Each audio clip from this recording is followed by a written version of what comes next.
Káyọ̀dé o.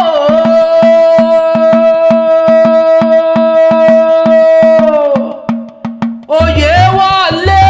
o. Samson ọmọ ọlọ́dún tí ń ṣọdún o.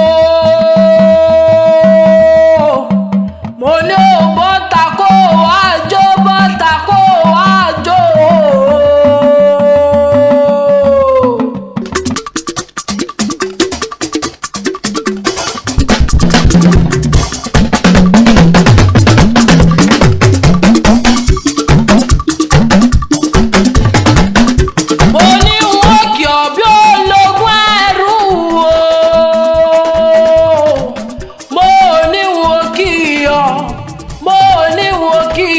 Bí oníwọ̀n gbọ̀n ìwọ̀ fa o ọmọ ọlọ́dún ilé ló bá owó òde ìyàrá ló bá wòwò ọ̀dẹ̀kùnlé ló bá wà owó kọ́kọ́ lé o ọmọ adá lóye bí òyìnbó ọmọ arìn gbẹrẹ bí ẹni ẹgbẹ́ ń dùn mo níyàwó rẹ̀ ló gbé mi débi títí láyọ̀ ó ní tí à ń ké voices ó ní wá bá mi kí o wọ́n bá mi kí sweetie mi o wọ́n bá mi kí ọ̀ní mi o wọ́n bá mi kí bàbá àwọn ọmọ mi ó ní wọ́n bá mi kí wọ́n bá mi kí wọ́n bá mi pò kí ilé bàbá tó bí lọ́mọ dúdú oṣù òdúdú bí kóró ṣẹwà rẹ̀ ń tanná jáde o fine fine fine fine bọ́ọ̀bọ́ àṣà bọ́ọ̀bọ́ Káyọ̀dé o mo lórúkọ orúkọ rẹ̀ Káyọ̀dé o mo ní lágbá ọlọ́run ọba ìwò mà ní báwọn fojú ríbi lágbára ṣe dùnà rẹ̀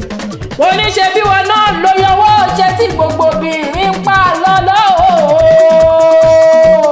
o ebele Yorùbá jọ́kọ́ ẹni ayá àjàlè ẹni ṣe bó náà ni títí láyọ̀ rí tó ń kúlé lórí o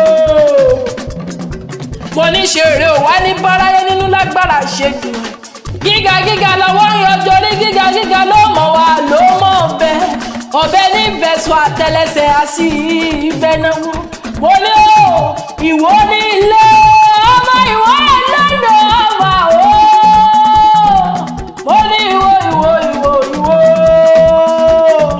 mo ní ìwọ ní ìṣẹ̀lẹ̀ bàbá tó bí ọlọ́mọ mo ní má gbọ́ o wọ́ọ̀kì ọ̀bẹ ológun ẹrú wọ́ọ̀kì ọ̀bẹ oníwọ̀n gbọ̀n ìwọ fa o wọ́n ní ìwọ ọlọ́dọ̀ ọba ìwọ ọlọ́dọ̀ ọba wọ́ọ̀kì ọ̀bẹ ológun ẹrú wọ́ọ̀kì ọ̀bẹ oníwọ̀n gbọ̀n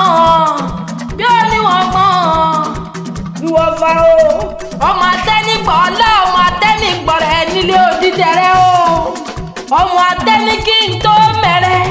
mo ní ìwọ olódò ọba ìwọ tí kò nílẹ̀kùn tí kò ní kọ́kọ́rọ́ ẹrú wẹ́wẹ́ ló fi ń tẹ̀lé nílé bàbá tó bí ọlọ́mọ ìwọ tó dídẹrẹ́ pépépé títí tẹ́nu rẹ̀ károgodo òbí àgọ́dọ̀ òdìdẹrẹ́ ò jẹ́ kí n mọ bí ìwọ gbà lọ ọmọ olóla tí ń sán kẹ̀kẹ́ ọmọ olóla tí ń kàbàjà ọmọ olóla tí ń fẹ̀jẹ̀ wẹ̀ mo ní bẹ́ẹ̀ náà ni o ní tó o bá dòdò ọba kò yá dúró èjì oró wọn kì í jẹ́ kẹsẹ̀ yẹn ó tó mi nílé yín ìrù ọ̀kẹ́rẹ́ kì í jẹ́ kó mi ibẹ̀ ó tòrò òòṣà méjèèjì ìwọ wọn kì í jẹ́ kí wọn kì í jẹ yán bẹ́ẹ̀ wọn kì í jẹ ẹ̀kọ́ o ìwọ balẹ̀ ogun ni wọ́n ń tọrọ lọ́wọ́ gbà ìwọ jiyàn o bẹ́ẹ̀ ìwọ kì í jiyàn kankan àní lọ́jọ́ ọjọ́ sí ẹrú kékèké lẹ fi délé nílé bàbá rẹ̀ àgbèrè nìyó ọmọ ọba yámúyámú ó ní àgbẹ̀ nìyí kò sẹ́ni tó tó gbowó là lọ́wọ́ bàbá tẹ̀yìn o tó bá fẹ́ fún yín lówó ẹ máa ní ẹ̀dálẹ̀ ẹ máa lọ ẹ̀yin lọ́mọ akàwé sowó akàwé sọ̀rọ̀ ẹ̀yin lọ́mọ ajífẹ́wé tútù sẹ́nu nílé bàbá tó bí ọlọ́mọ ọmọ tẹ́nígbọ́ lọ́mọ atẹ́nígbọ́ rẹ̀ wọ́n mẹ́wẹ́ ìwọ́lẹ̀ ń tẹ́wọ́ gboyè lé bàbá tó bí yín lọ́mọ gangan. Happy birthday to you. Ìgbà ọdún kan ní lágbọ́ lọ́wọ́ ọba ẹ máa pẹ́pẹ́pẹ́ ẹ máa gbogbogbò ẹ máa fọwọ́ pàwọ́ ẹ máa fẹ́ igi ìjọ́bì. From Tiange Voices we wish you happy birthday ẹ̀yin lọ́mọ aládé ọmọ kíkan ẹ̀yin lọ́mọ dàgbà bí ọmọ dàgbà ọmọ àgbò dúdú mèsì ọ̀la ọmọ àgbò bàbá kí adé ọmọ mi ṣiṣẹ́ long life and prosperity